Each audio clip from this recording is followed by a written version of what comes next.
क्या है शेर? What is this? बाबा मैंने आपको मेल कर दी है सारी बात, लेकिन आप पूछ रहे हैं तो फिर से बता देता हूँ। Being a managing director of the company, मैंने इसे निकाल दिया है कंपनी से।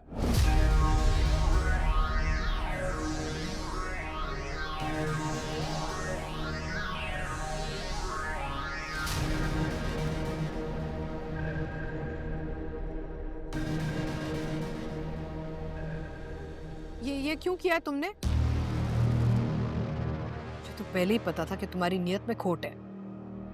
तुम शादी के लिए मान नहीं रहे थे ना, जबरदस्ती की गई थी तुम्हारे साथ, और अब तुमने एक नया फसाद शुरू कर दिया है। कहते हैं ना, सांप भी मर गया और लाठी भी नहीं टूटी।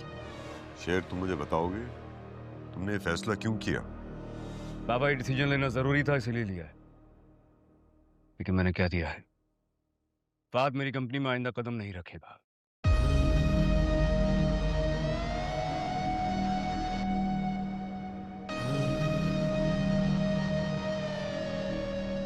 यार, आई डोंट नो तुम किस स्टेट ऑफ माइंड में हो इस वक्त। मैं तुमसे बाद में बात करूंगा। नहीं बाबा, मैं इस सिलसिले में आपसे कभी बात नहीं करना चाहूंगा, और अगर आपने मुझे मजबूर किया तो फिर मेरी जुबान वो आग उगलेगी कि इस टेबल पे बैठा हर शख्स चल के राख हो जाएगा।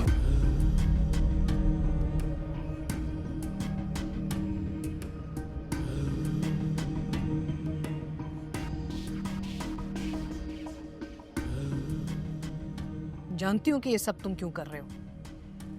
ये रिश्ता तुम्हारी मर्जी के खिलाफ किया गया है ना, इसलिए तुम्हें फहाद को नौकरी से निकाल दिया ताकि रिश्ता टूट जाए, है ना? अम्मी, आप कैसी बातें करती हैं आप? पता नहीं मुझे क्यों हमेशा शक की निगाह से देखती। मैंने आप में और अपनी माँ में कभी कोई फर्क नहीं किया है। ये सारी बहनें मेरे लिए बराबर हैं। मैंने इस शादी के लिए अगर मना किया था तो जेन्युइन रीजंस थे, उसके पीछे आप जानती है क्यों। आप सब लोग राजी हुए, मैंने भी तस्लीम कर लिया। फिर अगर तस्लीम कर लेते तो ये सब ना करते, अपने बहनोई को नौकरी से ना निकालते। तो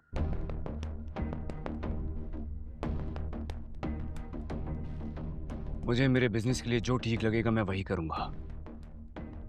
अब मेरा होने वाला बहन भी मेरी जिम्मेदारी नहीं है।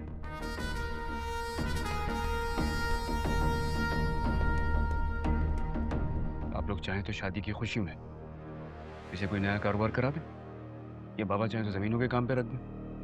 बाहर से पढ़ के आया है, किसी भी मल्टीनेशनल कंपनी को ज्वाइन कर सकता है, इसको जॉब लग जाएगी।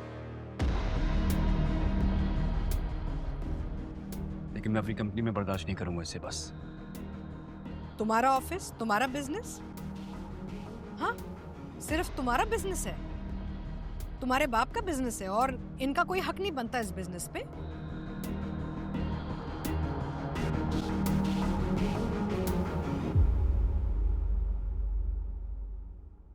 ठीक है, फिर नसीम आपा से कहें कि वो ऑफिस आए और आकर अपना हिस्सा संभाले।